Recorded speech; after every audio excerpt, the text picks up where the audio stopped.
No, that's not it. No, not that. Nope. No, not that one either. No, that's a sock. No. Okay. There we go. Well, Halloween wasn't even that long ago. You wouldn't think I'd misplace this. Needs a bit of work. Oh, actually, I think this just needs a sharpening real quick. Here, let's see.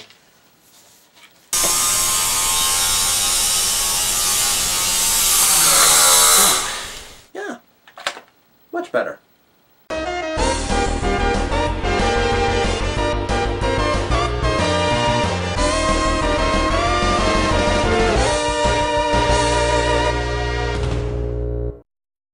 Most every Kamen Rider series ends its toy run with an epically huge weapon, loaded with sounds, gimmicks, and usually used by the final form of the main rider. OOO's no exception. Behold, the Medagaburyu, or most of you just know as the big purple dino axe. This is the main weapon of OOO's PuToTyra form, which you probably guessed from the purple color and the massive T-Rex head holding the blade. As you can see, lots of translucent plastic on this one. The blade all the way through. You can even see me through it now, can't you? With a lot of different emblems and textures in there for a little bit of detail, which you can also see on the gray piece in there as well. Also, on the button on both sides, though one is clear and one is painted. One of the details I like the most, however, is that dino head. Golden teeth, gold eyes, lots of nice little purple details all the way around, and a lot of little grooves and etches that really make the details really special. I think my favorite detail, though, those rocks. I don't know why. Plastic rocks, go figure. Oh, they turn into a robot, I don't like them, but, you know, this is fine. But it does remind you of how he summons it, you know, ripping it up from the earth. You know, this looks like it really was a piece of the ground, which is a really nice detail to have. You can see more of the gold paint there on the translucent cylinder, which has some great etching in it as well. Really a nice detail. But details only get you so far. What does the toy do? Well, you have the axe mode. And this is something I need to mention right off the bat. This thing has more places to hold it than I could have imagined, but only one place where it really works. Because you don't want to hold it by that handle, since this hinge that makes up the jaw is, well, you really don't want to break it. Same thing goes for this hinge at the bottom, where you have this handle. You would think to hold it by that handle. Don't! It's got the trigger in there, which means there's wires running through here.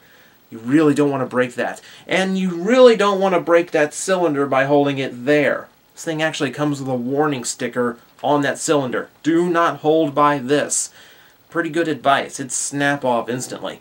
No, the only place you can really hold it is that handle in the middle, which is actually kind of awkward. The space is just big enough for my fully grown hand. You know, I'm about 5'7", about average size all around. So this is a little bit uncomfortable, especially with that handle hanging down. I can still hold it, and I can still wield it okay, but again, it's a kid's toy. It's really made for a kid to hang on to. Where it gets really awkward is because the trigger is down there. So if you're going to swing it or actually play with it, you need to hold it with two hands. Remembering that you only swing it with the top hand, not the bottom one.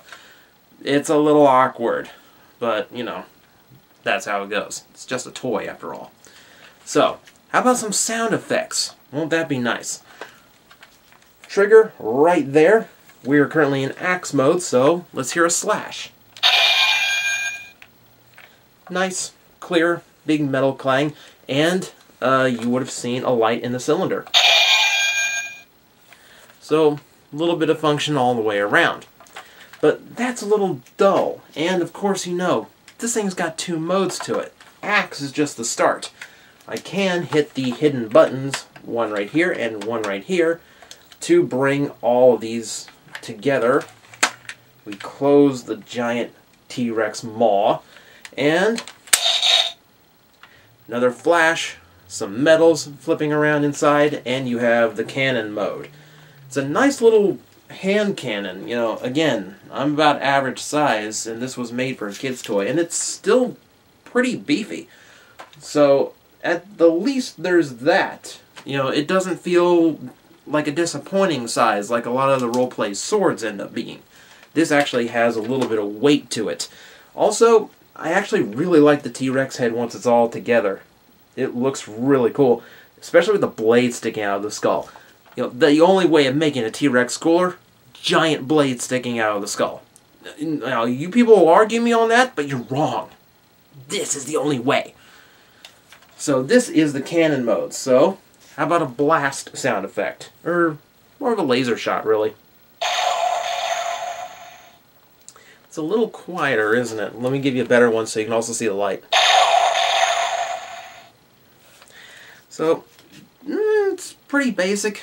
Okay, that's fine. I do like it in this mode, though. You know, as I said, good size.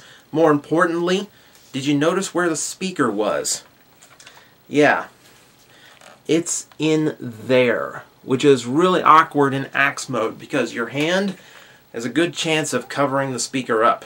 I really wish they had relocated it somewhere else, but at the very least you can't see it, and it does make it sound like the noises are emerging from the center of the weapon. So, take that for what you will.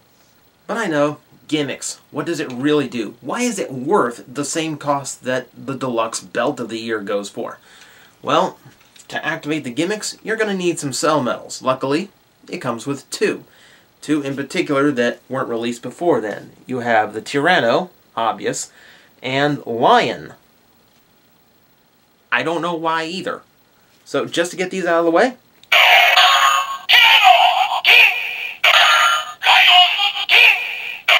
Everyone happy? Everyone knew those sound effects were going to come out. Let's actually get to the toy. Now, Medagaburyu literally means metal-biting dragon, so we're going to bite some metals. First, you can see the slot there at the top. There's actually a little indicator there on one side and a spot for your finger to go on the other, making it pretty obvious what you're supposed to do.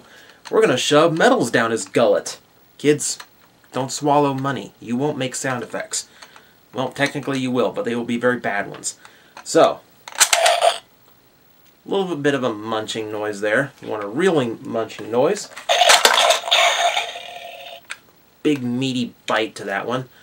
The best effect, though, has to come when I open the mouth.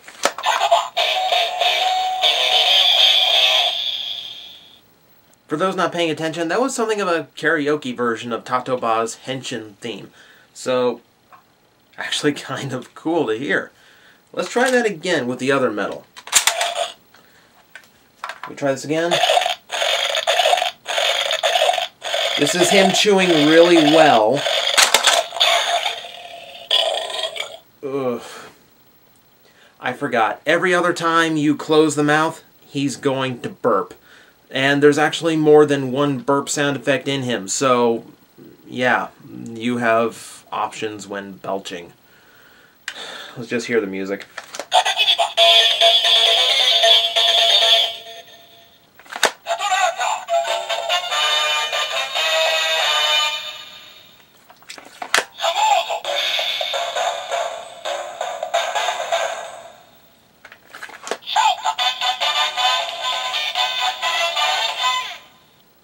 The songs end there, unfortunately, which is a little odd. No TJOmega, or TJOmega, depending on how you pronounce it. It's a little unfortunate. I don't know why that one isn't included. I'm sure there's some storyline reason they never had in the show. Kamen Rider does that kind of thing all the time. But, oh well. Yeah, it is what it is. TJOmega's henshin theme is just too awesome to actually simplify for this toy anyway. There is one other noise, though, and I'm going to demonstrate it two ways. First off, I'm going to insert one more cell.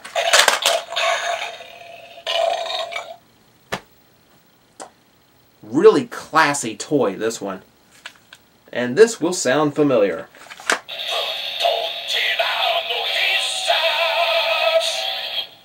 Bet you didn't know it did that in axe mode, too. Unless you watch another review, in which case you're cheating. You know, this is actually a cool little surprise. You can actually do the Hisatsu music in either mode. Awesome. And Anytime you insert a metal and open up the maw, you activate a stronger slashing sound effect.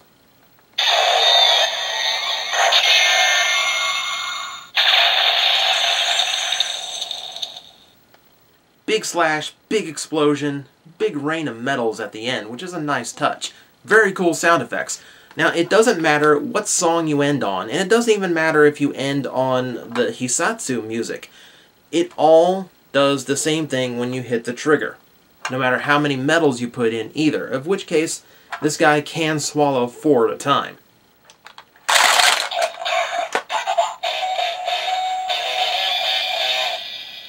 And for those wondering, your limit is 12. You'll know when you hit the limit when one of them in the cylinder starts to stand up on its own. That means it's stuck in the exit slot of the blade. So if you try to push in more, the blade handle won't go down. So you either dump them or, oh, I don't know, stop playing with the toy altogether. Well, you're better to just dump them, which you can do with the little square button here at the bottom.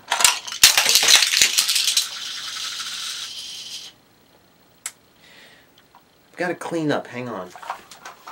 And of course, for the sake of completion, we need to look at the cannon mode one more time. So, we load in, lock and drop.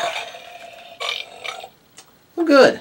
There's the other burp sound effect. I was afraid I was going to exclude that momentarily.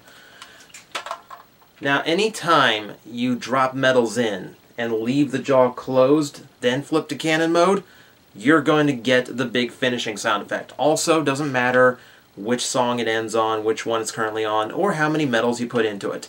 Anytime you close the jaw with metals and flip it to cannon mode, you get this.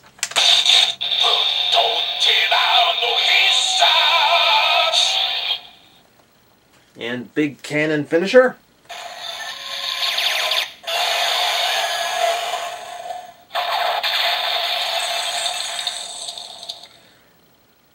It's actually a little bit hard to decipher, isn't it? You've got a lot of noises in there that should be overlapping, but aren't. It's kind of a limitation of only having one sound channel in these toys. But, you know, it's just a toy. You know, limitations and all. And before I forget, there is a special sound effect when you turn it on. Yeah, everyone who owns a Fang memory will find that roar familiar. Bottom line, you're looking at one of the best final weapon toys Kamen Rider's produced. I mean, besides both modes being really substantial and fun to play with, you've got a pretty neat gimmick with the biting thing, a lot of variety in the sound effects, and the henshin musics are just a really cool touch. All in all, a very worthwhile toy. Now, this one came from Hobbylink Japan. Unfortunately, they are sold out as of this video, which is unfortunate. I wish I could have reviewed this for you guys a little bit sooner. But scrounge around. There's still O stuff to be had, and quite a bit of it's on sale now. You never know what cool stuff you'll dig up. Oh, I should end the review with a little bit of a word of warning. You really should only use all plastic metals for this thing. Specifically, don't use your DX core metals and don't use your Gashapon metals. If it has a metal rim, keep in mind the rim is painted. This gimmick will screw up that paint job. They will chip, they will scratch. It is very rough on the metals. Cell metals are all plastic. They are perfectly fine. By that sense, all plastic candy toy metals should be fine too.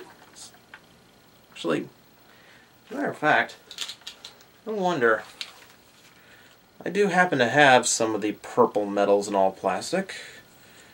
You think, oh, I don't know. It's probably just my imagination, but, you know, it's a toy. Let's play around.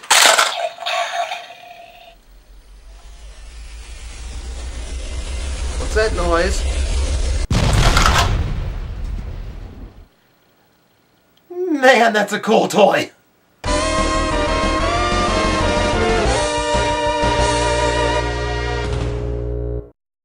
Hey, before you go, I've got something to tell you guys. Something that I'm kind of contractually obligated to inform you of.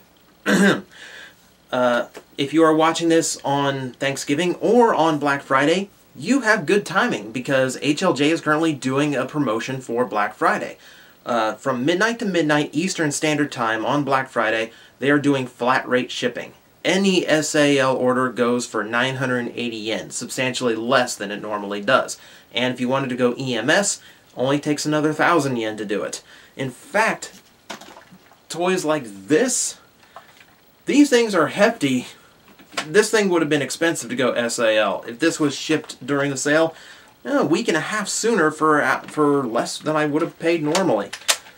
Great time for any giant orders or heavy toys you've been looking at. So if you've been eyeing anything at HLJ, got a great opportunity to pick it up. Well, unfortunately, you won't be picking this up, but go find something. Go! Black Friday. Get shopping. Buy someone something. Gift time.